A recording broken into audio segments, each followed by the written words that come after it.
ICC ने नई one day ranking जारी कर दी, जिसके मुताबिक कौमी टीम छठी पोजीशन पर मौजूद है।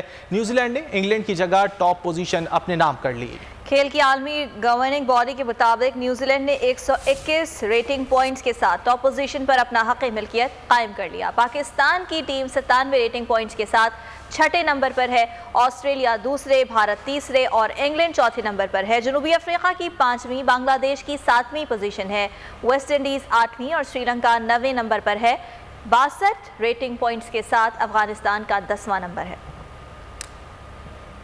ए नूरे खुदा नूरे बसीरत की तलब है, रमजान का सदका तेरी रहमत की तलब है। मख्फी हैं इसी माह में रहमत के करीने, गर्दाब से निकले हुए बख्शिश के सफीने, गोया हैं तेरे इश्क में हम सब बराबर, मजलिस को तू गुलदस्ता फिरदौस बना दे, रिंदों को सनाए शहलौलाक पिला दे, तू शम्मे कलम को यदे बैज़ाई अता कर, बच्चों को तो इफ्तार में तस्नीम अता कर। रमजान मुबारक की खुसूसी नशरियात रमजान में बोल, सिर्फ बोल एंटरटेनमेंट पर। रमजान में बोल।